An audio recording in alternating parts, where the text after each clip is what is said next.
I have 10 actions, but I'm going to do some of the critical things if you would also want to know the answers to.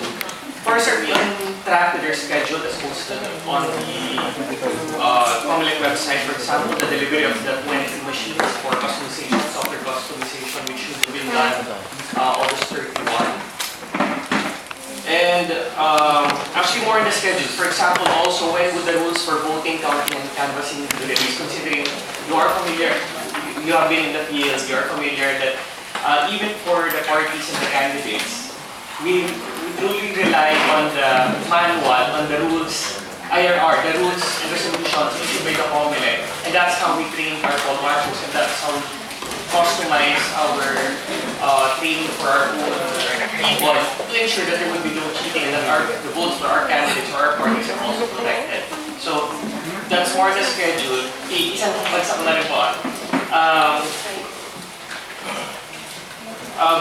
And then related to that, we're thinking that the January to May schedule for the training, because COMELEC would start the training on December, but it's quite silent on actual trainings to be conducted for parties who are interested to be trained by the COMELEC itself.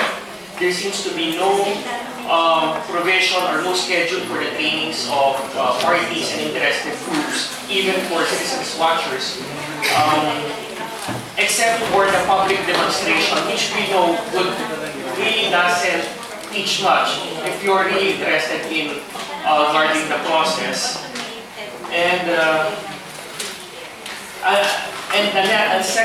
final question maybe would be the fact that isn't the COMELEC, the issue of whether the COMELEC might be overstepping the boundaries of the law in terms of election management, and what Congress can consider, for example, the ruling that if for multiple seats, multiple candidate positions like senators and councilors, and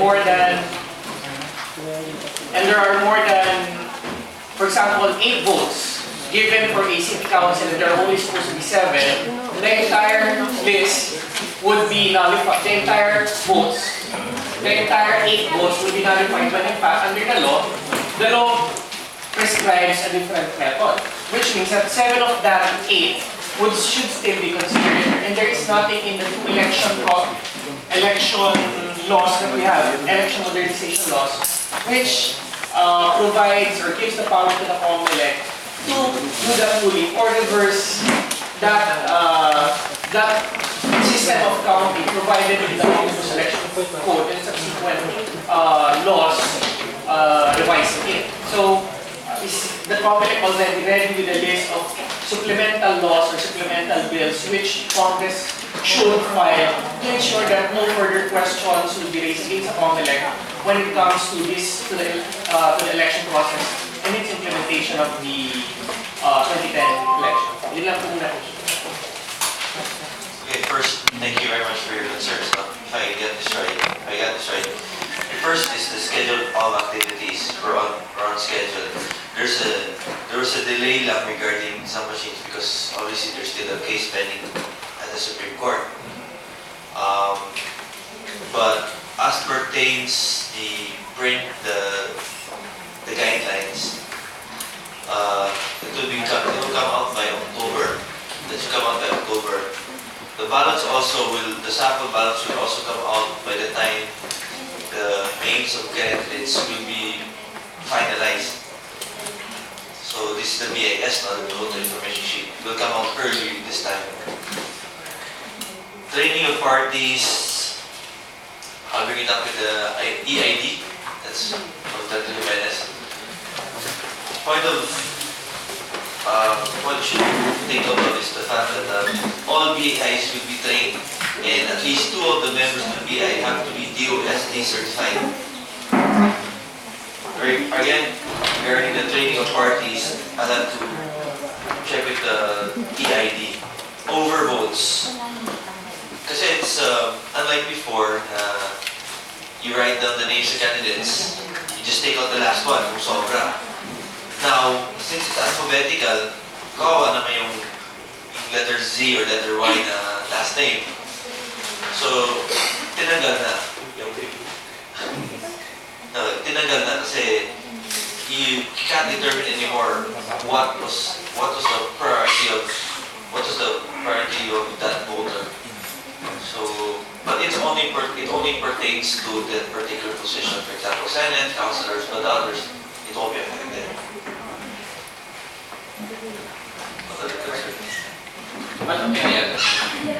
Just one follow-up. Actually, nakalimutan ko yung dagdag din kasi sa ballot for party list.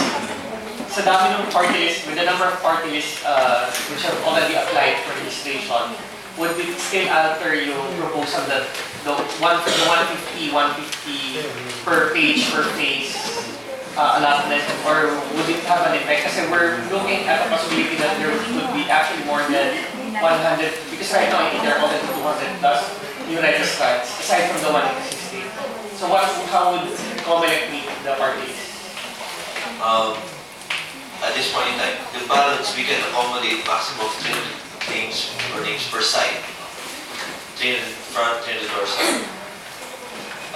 Concerning the final list of party list organizations accredited by the Commission, I believe it's too early to say. Some organizations are being considered now by the divisions, and I don't want to preempt the decision of the divisions. Other questions? Congressman Valentino and Congressman Golez, and then Related to the question of ballots, Commissioner, are we printing extra ballots?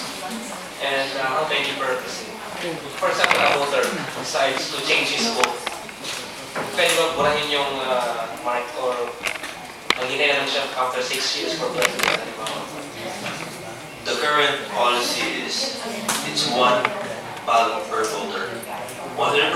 It's not even 100% plus 3. It's 100%. Once you fill up the ballot and you make it sit, you can't change the ballot. There was some suggestions that you can change the ballot, but that might create more problems than solutions. It might be more problematic. Congressman Golez. Well, my first concern